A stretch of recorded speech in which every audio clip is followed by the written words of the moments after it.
This right here is what Manitou is all about.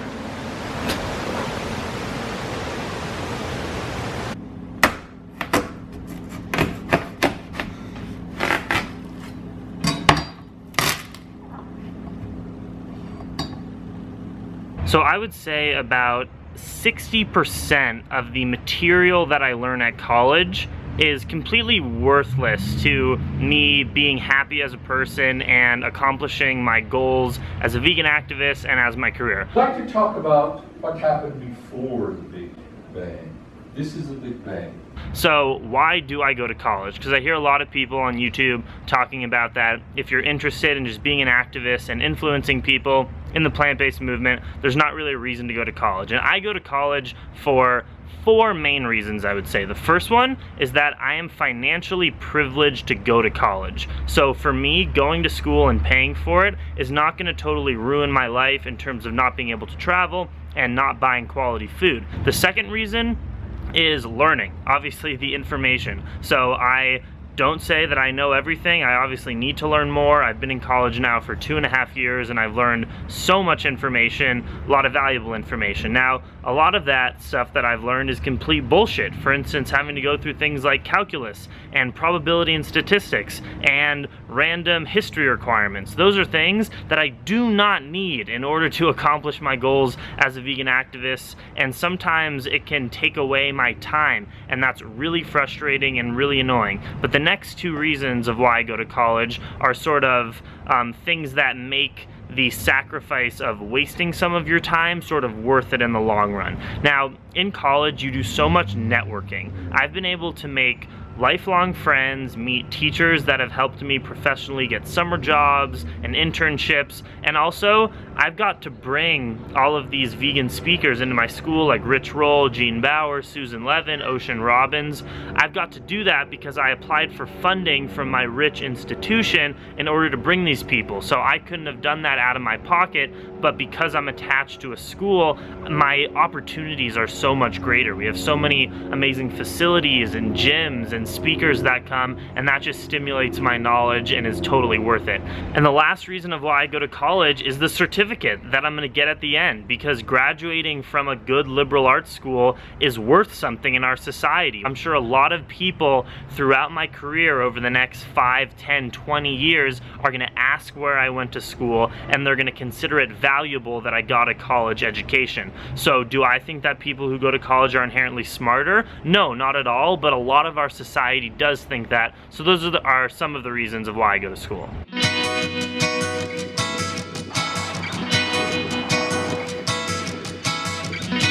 Just got out of class early, which is always such a great gift from the Lord. I now embark on a quick take-home test in astronomy. After I take this test, I am done with the class.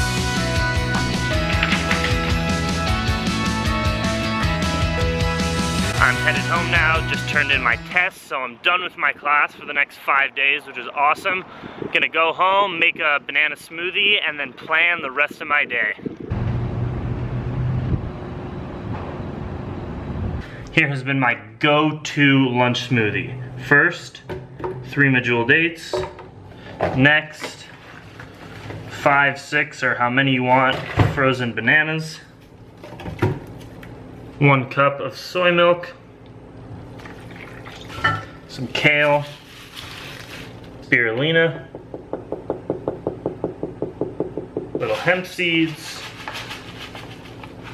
chia seeds, peanut butter powder,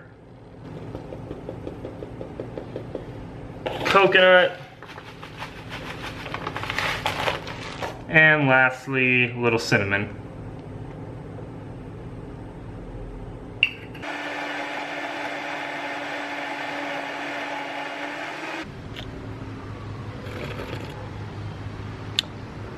So good. On my way to Manitou Springs now, which is sort of like the little hippie sister town of Colorado Springs, and I'm on a hunt for some mate because I want to experiment in my kombucha mad science laboratory, and I know that there's a mate store in Manitou, so I'm gonna go have a little afternoon.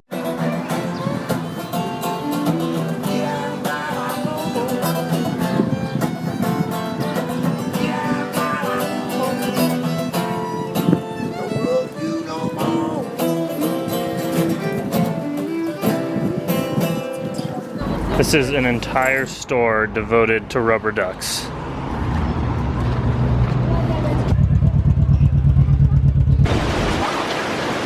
Do you live in Manitou or traveling through? I live here. So this is why they call it Manitou Springs, huh? Yep.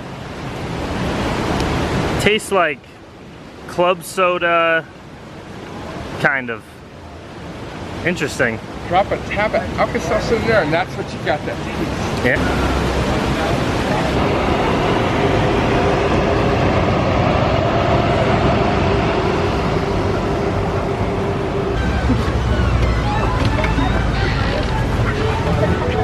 Thank you.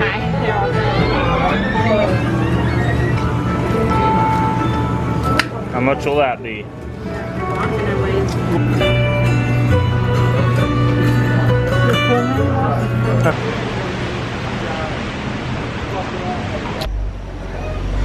This train right here goes from the base of Manitou Springs at about 8,000 feet all the way up to the top of Pikes Peak at 14,000 and change. Honestly, nothing makes my day more than just getting to walk around, explore a town, and just hand out money to homeless people. And smile and hang out with them. I love that.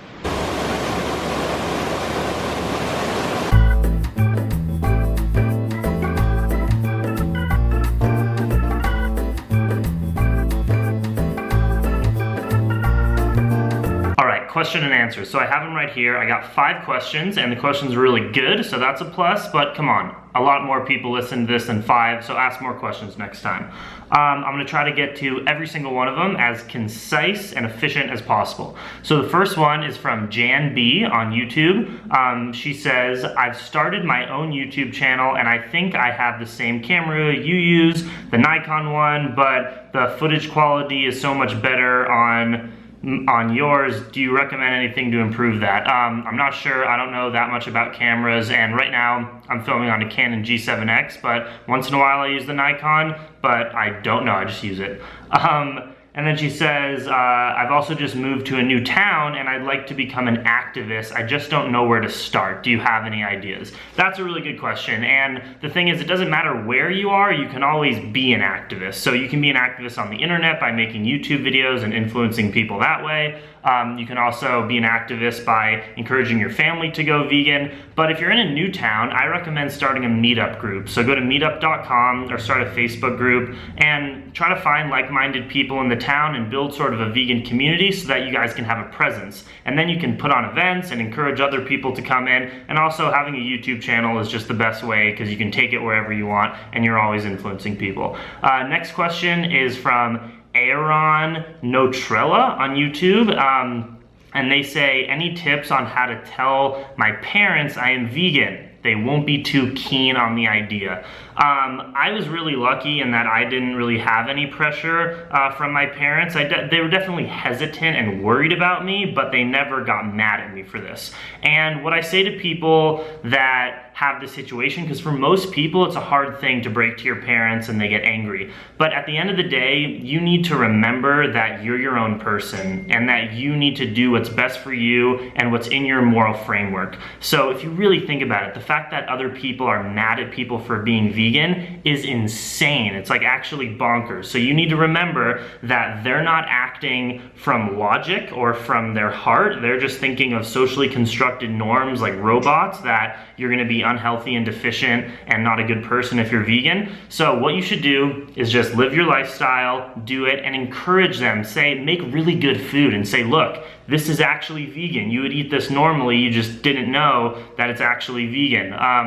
But really just be proud of it. Ultimately, you just say to them, look, you're gonna get mad at me for doing something that makes me a better person. That's a really good parenting tactic, and that'll sort of give them a slap in the face and realize that you can do what you want. Next question is from my boy, Alexander Jaffe, who I went to school with from 1st to 12th grade. He's a great man. And he asked me on Facebook, how has the local food movement helped and hurt the vegan movement?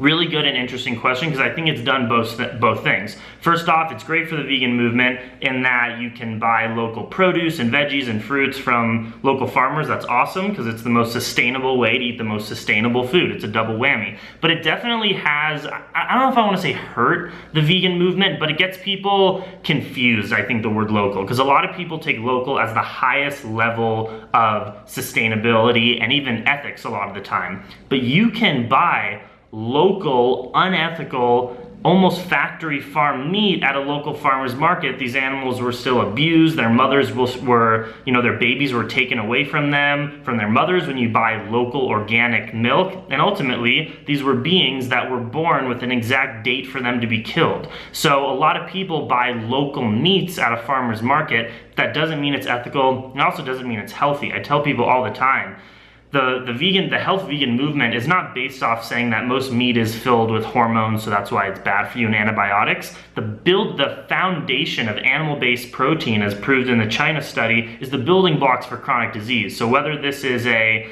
factory farmed animal filled with pesticides and antibiotics, or it is a free-range deer or local grass-fed beef, this is still an unhealthy product. So I think people can get confused. Just remember, the most important thing first off is plant-based, and then you can get into local. Next question is from Solar Earthling on Instagram. Is honey ethical?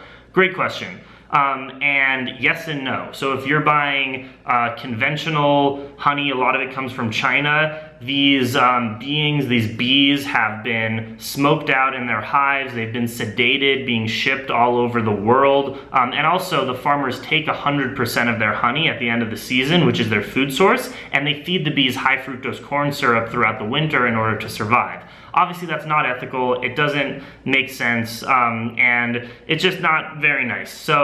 But if you are getting honey from someone you know who treats their bees right, who gives them enough honey to get through the winter themselves, I really don't see an ethical problem with eating honey. And also it's a really healthy product. I personally don't eat it all the time, but the other day I was at my friend's house who has bees, and I know how their family cares for them, and I had a tablespoon for the first time in like a year and a half, and that's totally fine because it's a healthy product. You just have to make sure it comes from an ethical source.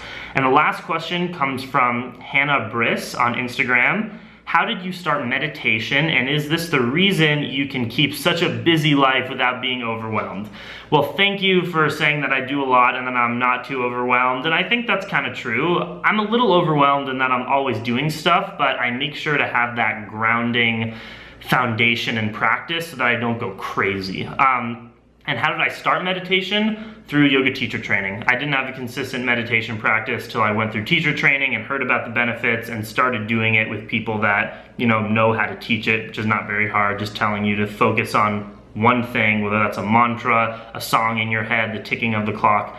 So I started it there, and yes, I think it is crucial, like in terms of me being productive. I know that if I wake up late or something and have to rush somewhere without doing a morning meditation, my day is out of whack. I get distracted, I'm not motivated as much. It's amazing how just 15 minutes in the morning can extremely alter your day and allow you to be more focused and grounded. So yes, meditation has been huge in allowing me to be productive without being overwhelmed. All right, I think that does it for the Q&A because that's all the questions. So make sure on this vlog or on Monday's vlog to leave more comments and questions for me to answer them on Wednesday.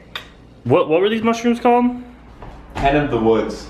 What was the other name? Maitake? Not. Salt. No. Or black pepper? No. Ginger. Yeah. I thought to potentially put ginger in the black bean dip and then realized that that would probably be pretty weird. This looks pretty good. We may need to eat more food, but we got taters and some tofu and tempeh. We got a salad, of course, and then I'm really excited about these bean coconut. What did you say it was? Chocolate coconut banana ice cream with bananas and mushrooms and sun-dried tomatoes. But in reality, black beans and mushrooms and sun-dried tomatoes. And pureed black beans. You gotta make it fancy. Yes. This is a random YouTube video generator, and we just hit the best video ever.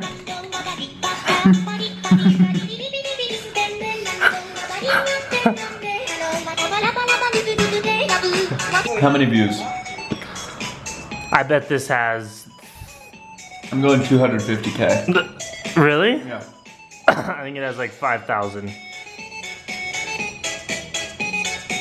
17! AB wants his ice cream. That's a very artsy shot. I just taught Abe how to make his first banana ice cream. Well, yeah, I just have to freeze the bananas right next time. Alright, how is it? Really fucking good. Yeah. Spirulina, dates, banana, peanut butter powder, chia seeds, soy milk. And love. And love. Just had a very fun time with Abe, going through old pictures of my bike trip, showing him, and then we went through his Facebook archives from like 6th grade, which were just super funny. And now I have a lot of dishes to clean, and then to edit this vlog, here's what we're looking at. Oh, here we go. All right, you guys, the vlog is edited. Hope you enjoyed coming with me throughout my day, and my new motto, dream extreme.